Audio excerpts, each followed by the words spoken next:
Toby, knockouts of Europe, knockouts of URC last season exceeded all expectations.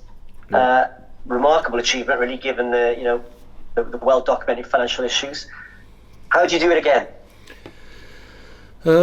Great question. Not one I've got the answer for specifically, but look, I think that any campaign's built on consistency, right? So that starts with consistency of approach, consistency of squad, consistency of effort, consistency of messaging, and a consistency of want to do by your group. And the one thing I can say is that they're very ambitious to continue that progress.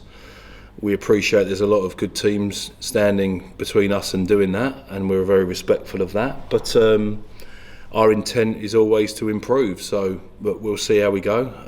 The one thing that will probably aid that is if we don't have the injury list that we had last year, and we've still got a little bit of that coming into this year. But you always need a bit of luck, right? And so it's probably same levels of application, same levels of ambition, and a bit of luck on the injury gods. And obviously, if there's no external influence, that'll also help.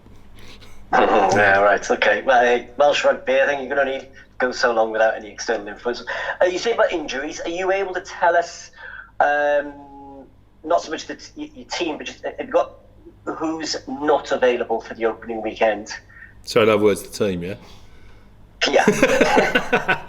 It's not my first rodeo, Matt. Seriously, how long have you known me by now? The people that aren't available for selection, let's put it like that. So James Fender not available, Rhys Davies not available, Will Griff not available. Who else? Adam Beard? Adam Beard's available. Okay. Ben Warren not available. And who we got?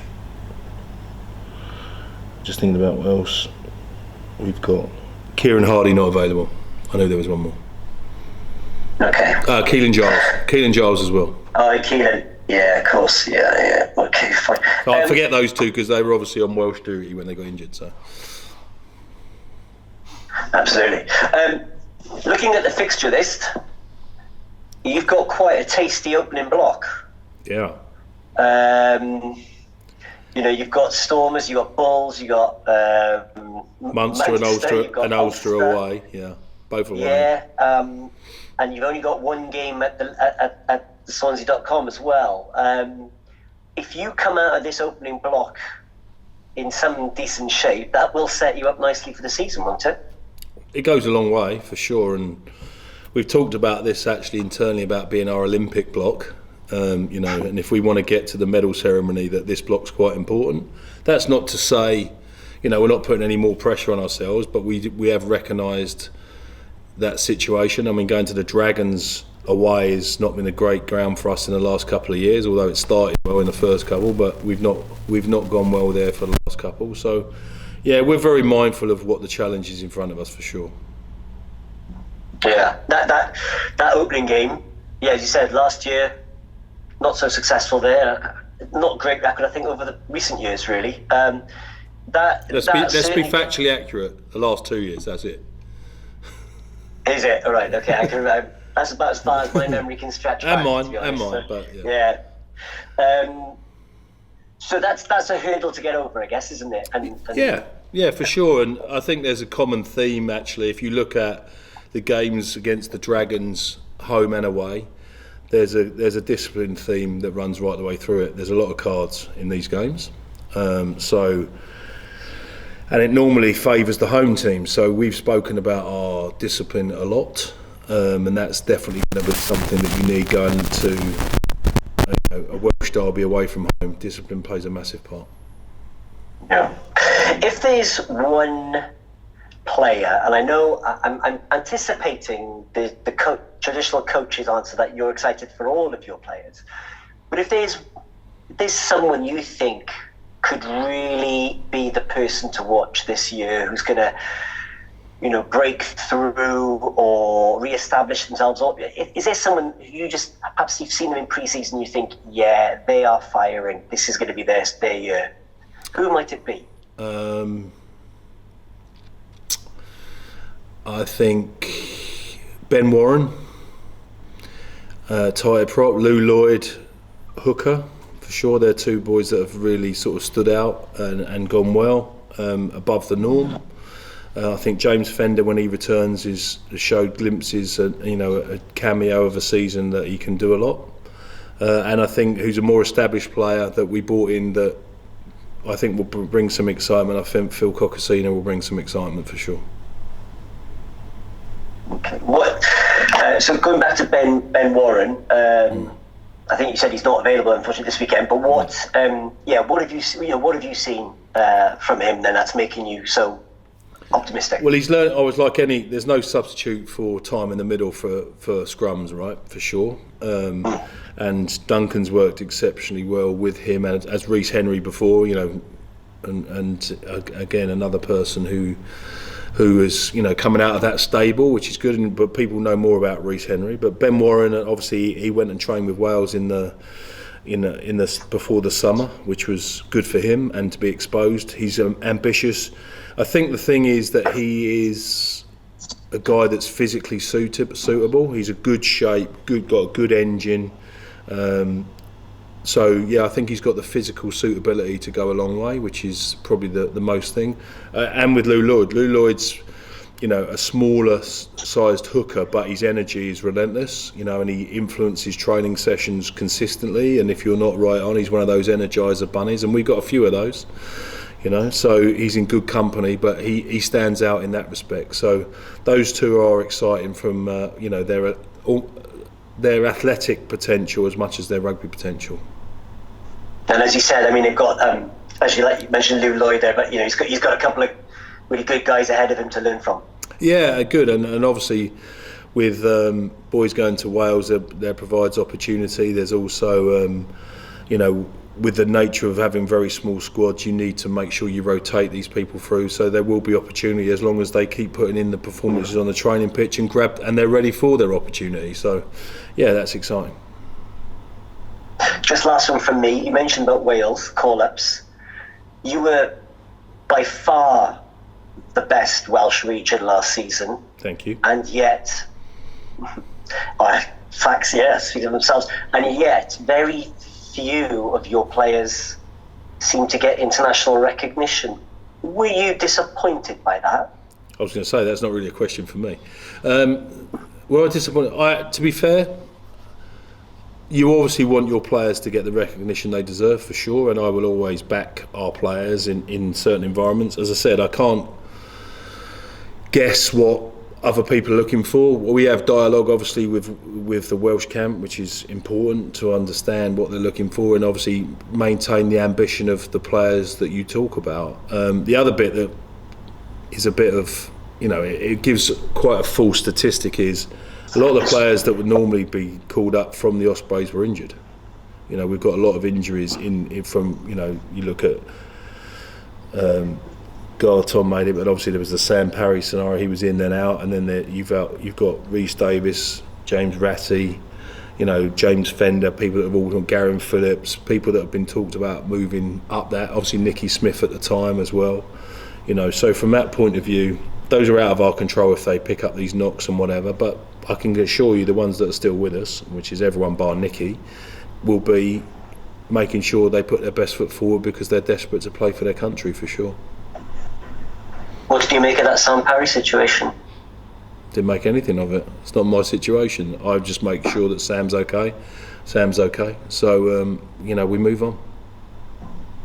Thanks, buddy. No worries. Season. All good, thank you. Hi, Toby. How are you? I'm good, thanks. How are you? Yeah, good, thanks. Obviously, you mentioned Nicky Smith there. He was a big part of your success. You can't get away from that. You've brought in Steph Thomas, not myself, obviously, the former. I'll say I didn't see you out there. I didn't see you. No, there's a dodging training today. But if you look at him, like you look at his cousin Gareth Thomas, he was perhaps a late developer in terms of winning caps and stuff.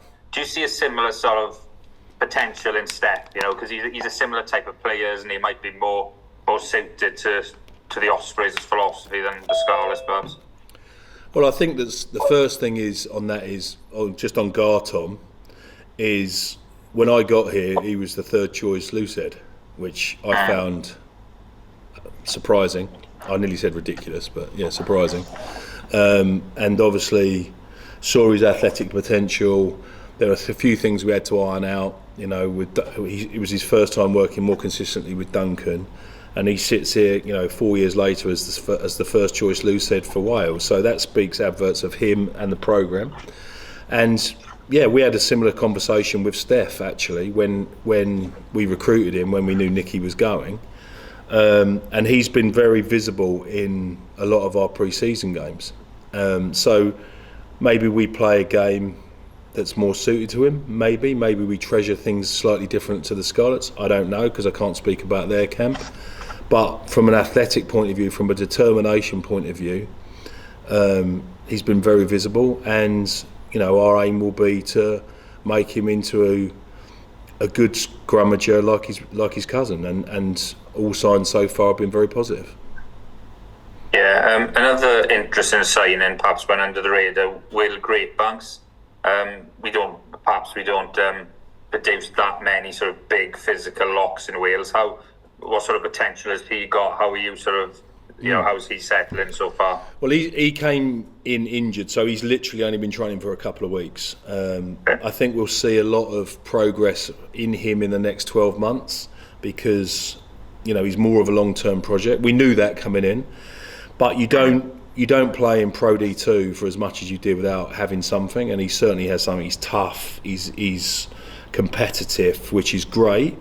He actually has the capability, I think, to probably be, a 4-6. I think he could put, in the modern game, often you need an aerial 6, almost a third lock, really. And depending on the sort of game we play, obviously we go with, we make no apologies for having a good set piece. So from that point of view, the fact he can play like James Ratty, 4-8 really, can play a multitude of positions. That's important with small squads, but I think he can thrive in that position.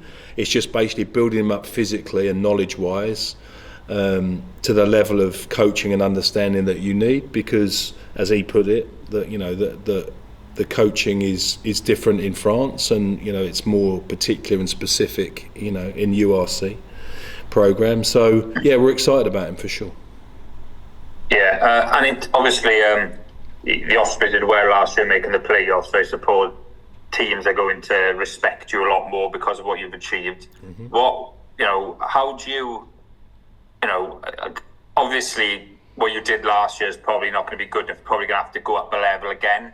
What sort of areas do you think that you've targeted that need to sort of improve so you can sort of stay in the top 8, if not climb up the table? I think that there's two clear things when we've looked at the data, and obviously it's not about, it's not Moneyball, but there's certain things that the nature of the game requires.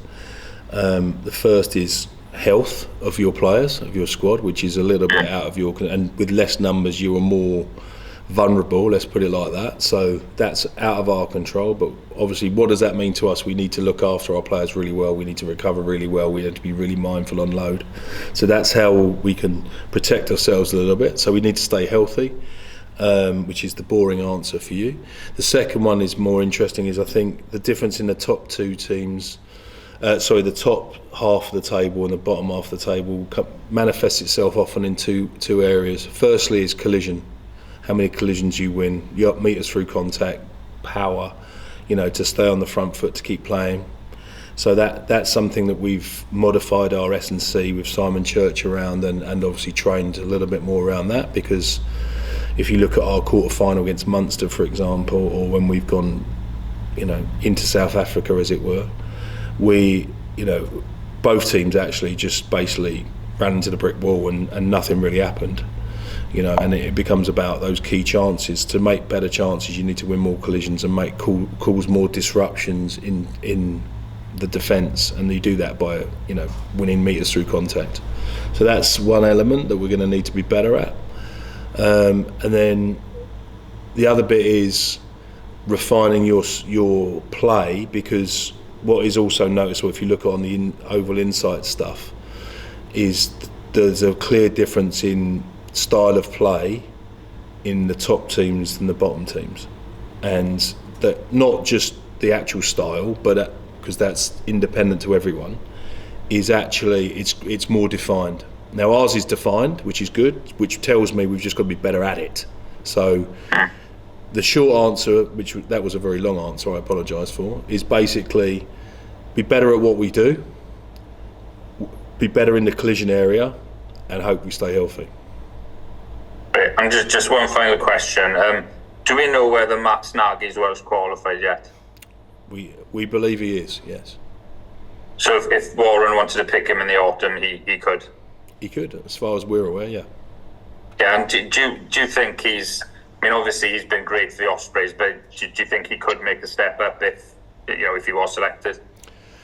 Well, it depends how he starts the season. He certainly finished the season exceptionally well. He was very good. I think the big thing around him was probably certain areas of his positional play will definitely need to keep improving. I think that basically the why he's of interest is obviously people want attacking base players, and the one thing I think, if you look at, we look at ourselves here, but it's probably the same for Wales, you look at Alex Cuthbert going, George North going, there's not a lot of height and physicality, and I think Max being a bit taller, a bit bigger, I think his physicality potentially can help. So if that's what they're looking for. But there's positional errors. He's only a young player. 3 years ago he was playing for Swansea Uni. So let's not kid ourselves where we are. He's made massive strides in the short time he's been there, and there's some fine tuning that still needs to go on, and he's keen to do that, which is the most important thing. Brilliant. Thanks, Toby, and good luck for the weekend. Thank you. Go on. The only question I was going to ask is, why can't you win at Rodney Parade? Well, if you'd have been here at the start, you'd have heard that the last 2 years we haven't, but the 2 years before that we did. Yeah. So why take friendly? Yeah, well, exactly. So I think the common denominator is real simple. If you want to win a Welsh derby, you've got to keep your players on the pitch. And if I think there's, in the time I've been here, in the 4 games or games against Dragons, including Rainbow Cup and all that sort of stuff, there's been 13 cards. Really? So, and 3 of them are red. So from that point of view, the common denominator is keep your players on the pitch and give yourself the best chance.